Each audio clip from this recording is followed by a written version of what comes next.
सांप कच्चे खा जाते हैं, फ्राई करके खा जाते हैं, सांप का अचार डाल करके खा जाते हैं। अब इससे ज्यादा नहीं बताऊंगा।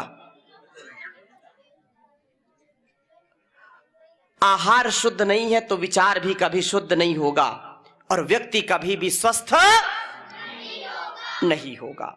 इसलिए अपने आहार पर नियंत्रण रखना और कभी गलत आहार नहीं करना। परमात्मा ने जो हमारे लिए बनाया उसको खाइए। कितना आनंद है, कितना आनंद है। निद्रा, तो आहार के विषय में व्यक्ति फेल हो गया, पशु पक्षी पास हो गए। आहार को सही करेंगे तो बीमार नहीं होंगे।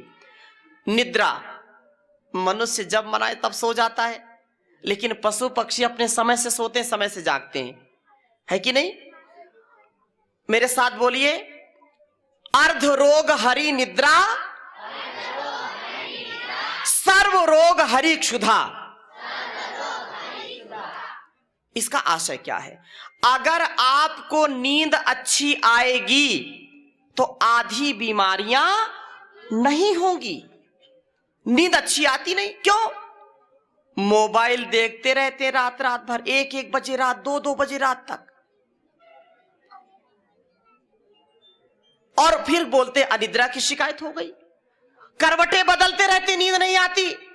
नींद अच्छी आए उसके लिए उचित आहार और रोज योगाभ्यास, रोज प्राणायाम करिए, नींद अच्छी आएगी।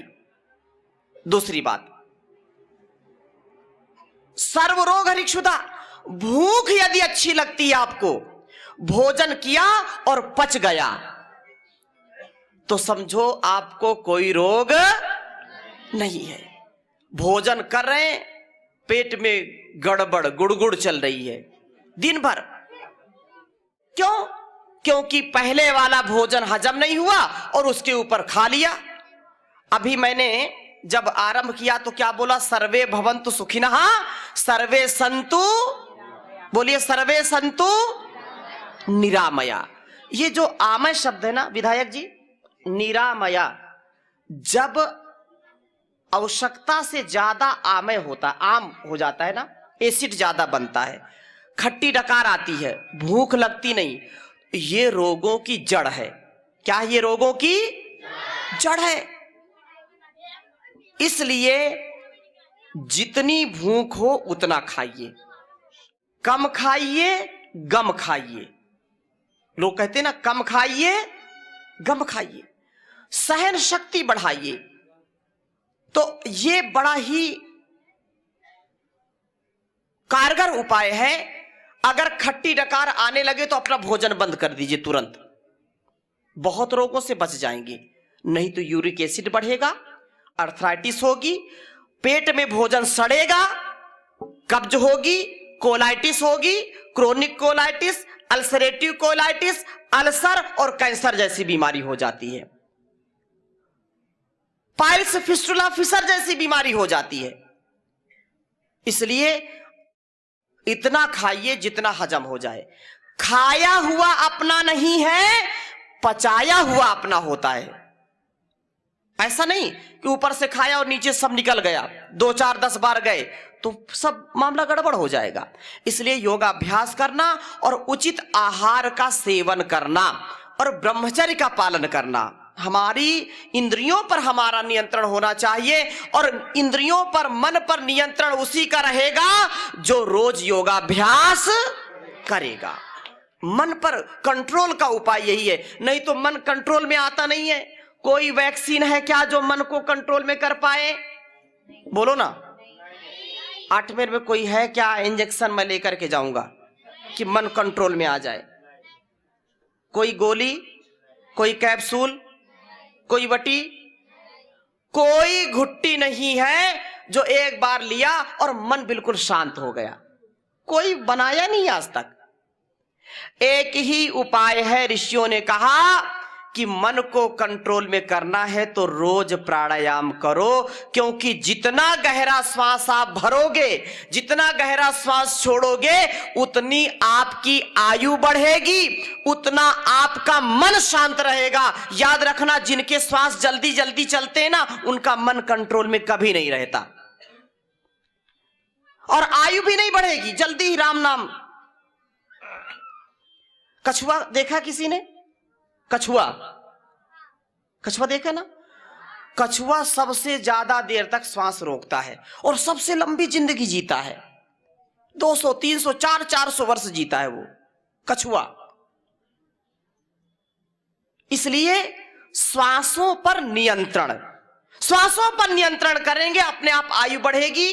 और याद रखना, जैसी होगी वायु वैसी होगी आयु। क्या कहा? जैसी होगी वायु वैसी होगी आयु। तो खान पान पर नियंत्रण रखेंगे और सुबह सुबह उठ करके योगाभ्यास करेंगे, यजन करेंगे, भजन करेंगे, तो कभी बीमार नहीं होंगे। आज वायु प्रदूषण है कि नहीं? बहुत ज्यादा प्रदूषण है, तो आयु भी कम हो गई। पहले लोग 100 साल 200 साल जीते थे, अब लोग 60-70 में आ गए। आयु दूषित हो गई क्योंकि वायु दूषित है। 3 बातें मेरे साथ बोलिए। हित भूख, मित भूख, ऋत भूख। फिर से बोलिए, हित भूख, मित भूख, ऋत भूख। अगर कोई व्यक्ति हितकारी ही आहार लेगा तो कभी बीमार नहीं होगा। सात्विक आहार, हितकारी आहार लेगा। और फिर अगली बात क्या कही? मित भूख, परमित लेगा। बहुत महत्वपूर्ण बात है ये। हितकारी आहार क्या है? तो जो भी सात्विक आहार है वो क्या है? हितकारी आहार है। अच्छा, दूध हितकारी है कि नहीं? गाय का दूध हितकारी है, घी हितकारी है। अब किसी को 1 गिलास पीने का सामर्थ्य है, आप उसको 1 बाल्टी पिला दो तो बोलो ना, है तो हितकारी वो। 1 चम्मच घी हजम कर पाएगा और उसको आपने 500 ग्राम पिला दिया घी, है तो वो सात्विक आहार, लेकिन पिला दिया 500 ग्राम, तो पेट में टिकेगा क्या? बोलो, मामला गड़बड़ हो जाएगा। इसलिए हित भूख, मित भूख, क्वांटिटी होनी चाहिए। उतना ही खाना जितना हजम हो जाए, ज्यादा नहीं। जीतव्यम चाहे मर्तव्यम, हचक्य भोजन कर्तव्यम, आने दो, देखा जाएगा जो होगा। ऐसा व्यक्ति कभी भी स्वस्थ नहीं रहेगा। अच्छा, कुछ लोग अगर कहीं निमंत्रण जाना हो तो 1-2 दिन थोड़ा कम खाएंगे, व्रत रखेंगे। आहा, कितने आइटम है। पहले, आज से 20 वर्ष पहले, 30 वर्ष पहले विधायक जी कितने आइटम होते थे? कितने आइटम? ज्यादा से ज्यादा 5, और बहुत कोई विशेष है तो 10। आज 100 से भी ज्यादा। जितने बड़े लोग उतने ही स्टॉल भी बढ़ते चले जाते। 500-500 आइटम। बताओ, पहले लोग उतना खाते थे जो स्वास्थ्यदायक होता है, विरुद्ध आहार नहीं खाते थे। अगर वो गोरस पिलाते थे भोजन में, देते थे ना गोरस, या खीर देते थे, अगर खीर दिया तो फिर गोरस नहीं पिलाते थे। अगर दही बड़ा खिला दिया तो खीर नहीं खिलाते थे। क्यों? क्योंकि विरुद्ध आहार होता है। हमारे पूर्वजों को पता था, लेकिन हमारी मति मारी गई है। हम बड़े एडवांस हैं, पढ़े लिखे इडियट, मति मारी गई है। इतने स्टॉल सजाएंगे, उधर चाउमीन भी है, चाइनीज आइटम है, इधर जो है दही बड़ा है, इधर मिल्क, गोल्डन मिल्क है, केसर वाला दूध है, फिर इधर जो है खीर भी है, उधर जाकर के और देखिए तो और भी आइटम है। सब आइटम रख दिया। मौसमी का जूस भी है, मतलब कोई आइटम बचता नहीं है। अच्छा, गेट पर लगाएंगे कई प्रकार की आइसक्रीम। पहले तो कबाड़ा कर दिया, मीठा भी खाया, खट्टा भी खाया, कड़वा भी खाया, तीखा भी खाया, तेल वाला भी खाया, घी वाला भी खाया, रिफाइंड वाला भी खाया, हलवा भी खाया, सब खा लिया। अब बिल्कुल टंकी फुल, बिल्कुल डाइनिंग टेबल, पेट हो गया। अब जा रहे निकले, अरे वाह, आइसक्रीम कैसे छूटेगी, 2-4 उसको भी खा लिया। अब देखो, जो जठराग्नि थी वो मंद होगी कि बढ़ेगी? बताओ। ये सारा जो खाया है ना, विरुद्ध आहार हो गया, सब मिलकर के विष बन गया। और विष बन गया तो क्या करेगा? घाव करेगा, उपद्रव पैदा करेगा, सड़ेगा और फिर व्यक्ति बीमार पड़ जाएगा। इसलिए सावधान हो जाइए, विरुद्ध आहार कभी नहीं करना। तो इसलिए कहा हित भुक मित भुक। अभी जो कह रहे थे ऋत भुक, तो ऋतु के अनुकूल भोजन होना चाहिए, एक अर्थ ये। दूसरा अर्थ ये कि ईमानदारी की कमाई का खाने वाला होना चाहिए, तो व्यक्ति स्वस्थ होगा। जो बेईमानी की कमाई का खाएगा, चोरी करके खाएगा, वो कभी स्वस्थ, दूसरे का हक जो मार करके खाएगा, दूसरे का हिस्सा जो खाएगा, वो कभी स्वस्थ नहीं हो सकता, न दिमाग से ना शरीर से। इसलिए ये बात कही हित भुक मित भुक ऋत भुक, सदा याद रखना। और हम जो ग्रहण करते लेते हैं, मतलब खाते हैं या जो भी इंद्रियों से लेते हैं, नासिका से या मुख से, 3 प्रकार से हम अपने शरीर को चलाते हैं। जो बाहर से लेते हैं, एक सॉलिड है, एक लिक्विड है, एक गैस है। अब देखो महत्वपूर्ण क्या है। जो हम सॉलिड लेते हैं उसमें अन्न खाते हैं, अन्न खाते कि नहीं, भोजन करते हैं। अन्न जैसा खाएंगे अन्न वैसा हो जाएगा मन। अन्न का अपमान नहीं करना, अन्न को चबा चबा के करना और सात्विक अन्न का सेवन करना। अन्नम वही ब्रह्म, अन्न को क्या कहा है? ब्रह्म। कभी गुस्सा करके नहीं खाना। कई बार माताएं कुछ बना दिया, अरे क्या बना के रख दिया, थाली फेंक देते हैं, रोज वही साग भाजी, रोज वही। कभी भी अन्न का अपमान नहीं करना। जो अन्न का अपमान करता है वो फिर दर दर भीख मांगता फिरता है। इसलिए अन्न का अपमान कभी भी नहीं करना। कम खाओ, उतना लो थाली में, व्यर्थ न जाए नाली में। खाओ मन भर, छोड़ो ना कण भर। ये बात सदा याद रखना। तो अन्न अगर 2-4 दिन नहीं दिया जाएगा, काम चलेगा कि नहीं? अगर कोई व्रत रहता है, 9-9 दिन के व्रत रहता है, बोलो स्वामी जी उस समय तो कुट्टू के आटे की पकौड़ी, कभी जो है गाजर का हलवा, सब उपवास कम करते खाते ज्यादा है। लेकिन मैं उस उपवास की बात नहीं करता हूं। अगर किसी को भोजन ना दिया जाए, कुछ भी खाए नहीं, वो केवल पानी पीने को दिया जाए, तो व्यक्ति जिएगा कि नहीं? एक जैन मुनि पिछले वर्ष 500 दिन का व्रत रखा। कितने दिन का? 500 दिन तक उन्होंने कुछ खाया नहीं। सूर्य का प्रकाश लेते थे, गंगा जल पीते थे या जल जो भी पीते थे, और प्राणायाम करते थे 500 दिन तक। एक दादा गुरु हैं, आपने नाम सुना होगा, नर्मदा माता की परिक्रमा करते रहते हैं, है ना? और उनके ऊपर बड़े टेस्ट लोग कर रहे हैं, वैज्ञानिक लगे हुए, डॉक्टर लगे, कुछ भेद नहीं पा रहे, केवल नर्मदा का जल पीते हैं और कुछ नहीं खाते पीते, और फिर भी खूब दौड़ रहे हैं, स्वस्थ हैं। तो मतलब अगर हम सॉलिड नहीं लेंगे तो हमारी कोई हानि, चलिए मान लिया। अगर पानी ना दिया जाए, लिक्विड कुछ ना दिन ना दिया जाए, तो 1 दिन 2 दिन 3 दिन 5 दिन न दिया जाए तो व्यक्ति रहेगा कि नहीं रहेगा? 1-2 दिन तो रहेगा। अरे माताएं वो व्रत रखती है ना, वो निर्जला, 1 दिन पानी नहीं पीती। निर्जला एकादशी करती कि नहीं माताएं? पानी भी नहीं पीती, तो भी वो ठीक रहती कि नहीं रहती? अच्छा, 2 बातें हो गई। हम सॉलिड भी नहीं लेंगे तो भी कुछ बिगड़ेगा नहीं, अगर हम लिक्विड नहीं लेंगे तो भी कुछ काम तो चल ही जाएगा। अच्छा, अगर 1, 2, 3 मिनट अगर हम ये प्राण वायु ना लें, ऑक्सीजन ना लें, तो काम चलेगा क्या? कोई ट्राई ना करना ऐसा। अगर 2-3 मिनट भी हम श्वास नहीं लेंगे तो हमारे शरीर के अंग सब शिथिल होने लगेंगे, गड़बड़ हो जाएंगे। इसलिए सबसे महत्वपूर्ण क्या है?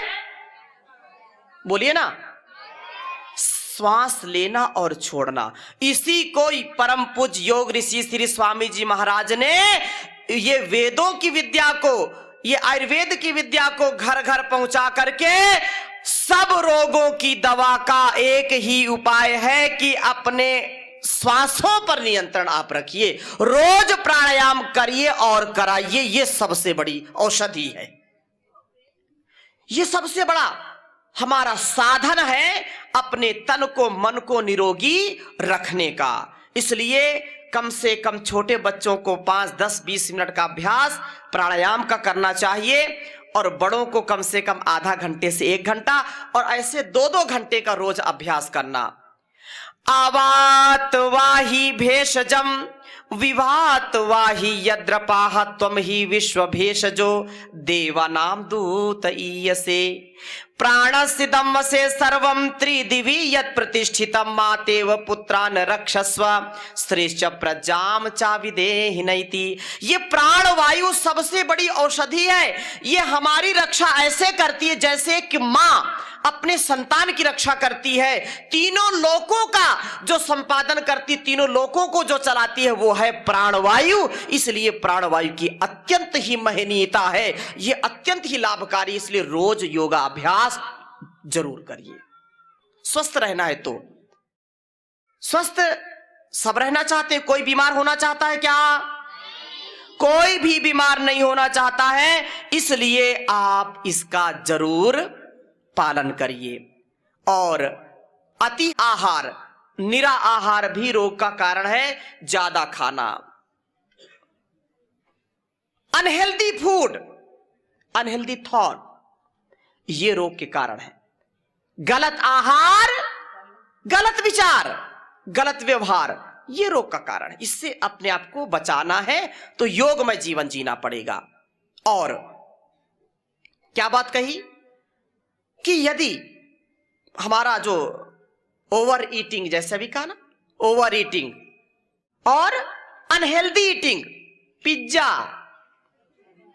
ये रोग गांव गांव में फैल गए। अब बर्गर, चाउमीन, खाउमीन, मोमोज, कोकोज, है मंचूरियन, ये नाम तो हमने कभी बचपन में सुने नहीं थे। और इनको जो ज्यादा खाएगा उसका भी बुरा हाल होगा ही होगा। इसलिए कम से कम इनका, कभी आपका मन है ऐसे ना खाएं तो बहुत अच्छी बात है। अपने खाने में घर की चीजों का ज्यादा सेवन करें और मोटे अनाज का ज्यादा सेवन करें। रागी है, बाजरा है, जौ है, ऐसे आहार का सेवन करें। मूंग है, मोठ है, ऐसे आहार का सेवन ज्यादा करें। सलाद का प्रयोग भोजन में ज्यादा करें। मैदे का प्रयोग कम से कम करें, ना करें तो बहुत अच्छी बात है। चीनी का प्रयोग, ये 3 जो है स्वीट पॉइजन, व्हाइट पॉइजन इनको कहते हैं। एक तो चीनी, सफेद नमक और मैदा। अगर रोग से बचना चाहते हैं तो घर से निकाल दीजिए इनको। क्या खाइए फिर? गुड़ है, खांड है, शक्कर है, उसका सेवन करिए। शहद का प्रयोग करिए। तो ये आपके लिए अत्यंत ही लाभकारी है। अपने आहार को अच्छा करना है। गलत आहार एक बार भी लेना नहीं है। एक बार भी गलत आहार मत लीजिए, एक बार भी गलत व्यवहार मत करिए। और रोज प्राणायाम करिए। एक व्रत रखना, अच्छा काम इच्छा न होने पर भी करना चाहिए। और बुरा काम कितनी भी इच्छा हो एक बार भी नहीं करना चाहिए। तो आप बहुत अच्छे हैं। बस रोज अपनी सनातन पुरातन ऋषि परंपरा को अपनाना है, माता पिता का आदर करना है और रोज गीता का, रामायण का, उपनिषद का पाठ करना है, रामचरितमानस का पाठ करना है और अपने जीवन को अपने ऋषि मुनियों जैसा बनाना है, वैसा जीना है। हमारे सब ऋषि मुनि, सभी महापुरुष योगी थे, वो धर्मात्मा थे। तो हमारे अंदर भी वो ज्ञान विज्ञान आए और हम पूर्ण निरोगी बने, पूर्ण सहयोगी बने, उपयोगी बने और अपने माता पिता गुरु का सदा सर्वदा सम्मान करने वाले बने, गौरव बढ़ाने वाले बने। तो आप इस प्रकार से निरंतर परमपिता परमेश्वर से प्रार्थना मैं करता हूं कि आप सदा योगी रहें, निरोगी रहें, उपयोगी रहें। और हमारी पूरी यहाँ टीम भारत स्वाभिमान, पतंजलि योग समिति, महिला पतंजलि योग समिति, युवा भारत, किसान सेवा समिति, सोशल मीडिया और जितने भी भाई बहन मिलजुल करके निःशुल्क निष्काम भाव से गुरु आदेश में निरंतर सेवा करते रहते हैं। हमारे जैसे राज प्रभारी, जैसे मैंने बताया, श्रद्धामयी हमारी डॉक्टर पुष्पांजलि जी, करण जी और सभी, और जैसे ऐसे देव पुरुष, ऐसे दिव्य आत्माएं जो सतत जो है सहयोग करते हैं। तो आप सबके लिए एक बार जोरदार अभिनंदन करिए। और मैं अपने वाणी को यहीं पर विराम देता हूं एक प्रार्थना के साथ। दया कर दान भक्ति का हमें परमात्मा देना, दया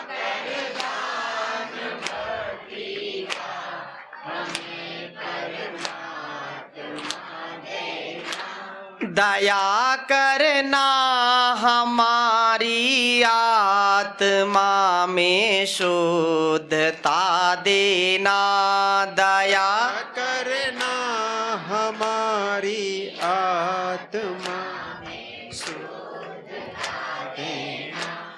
हमारे ध्यान में आओ प्रभु, आँखों में बस जाओ, हमारे ध्यान में आओ प्रभु, आँखों में बस जाओ।